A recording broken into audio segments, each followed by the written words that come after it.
Gure dialektoak euskalkiak dira, eta batzuk Australiako indigenen mintzairen patu bera sofritu eta desagertu diren arren, badira ere osasun ona dutenak.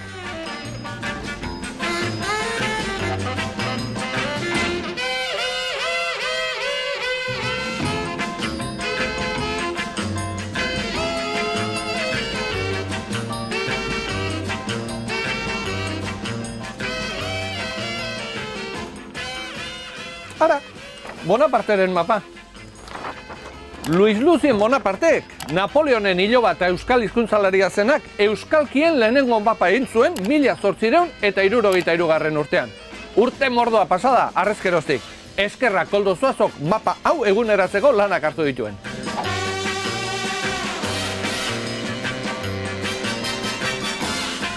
Koldo, eta Bonaparteren mapatik zuk argitaratu berri duzun mapa honetara zeintzuk dira alderik nagusienak edo? 3, alde batetik Naparroako eremu zabalean euskara galdu egin dela, ekialdean eta gero Iruñer inguru horretan. Gero bestea da, Lapurdin eta Nafarroa berean, Bonapartek 3 euskalki bereizi zituen eta nik bakarra ikusten dut. Hor gertatu dana da, bi gauza, alde batetik euskaldunen kopurua txikitu egin dela, eta beste alde batetik euskaldun gutxi horien arteko hartumana estutu egin dela. Eta gero beste gauza nabarmena da, Gipuzkoako euskara hori zabaldu egin dela. Bai apaiz eta frailen lanagatik, elizetan eta Gipuzkoako euskara gabil izan delako, bersolarien gatik ere bai, eta gero jakina, behin 1978 eskero euskara batua egin denetik, euskara batua hor dago oinarrituta, euskalki horretan, eta hori da gaur egun eskoletan eta zabaltzen dana. Koldo, eta horrelako mapa bat nola egiten da? Herri guztia pasa dituzu edo zenbat denbora pasa duzu honetan? Bueno, Euskal Herri osoan bai, herri guztiak ez.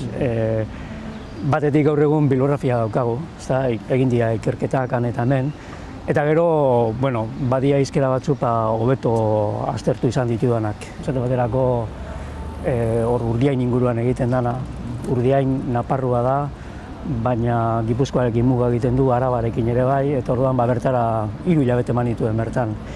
Gero Errenteria eta Irun bitarteko euskara ere xeago aztertu nuen, eta une honetan Saran nabil, ez? Sara Lapurdi da, baina Gipuzkoa eta Naparroatik gertu dago, eta hor nabil orain lanian. Zenbat urte pasa dituzu honetan? 25.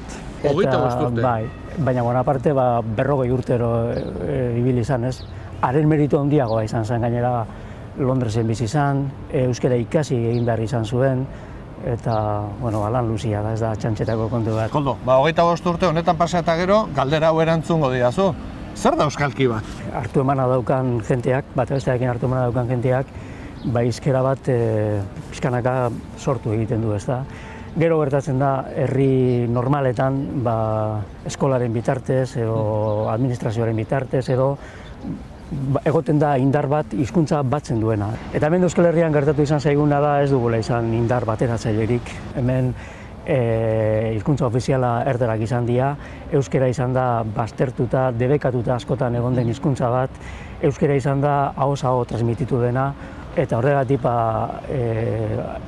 ibar batetik bestera aldatu egiten da euskara, ezta? Koldo, eta euskalkiak noiz sortu ziren edo, zer dela eta sortu ziren? Bueno, euskara hizkuntza zaharra da, orduan dialektua beti egongo zian, ez? Baina guk gaur egun egiten ditugun hauek ez du ematen oso zaharra dianik.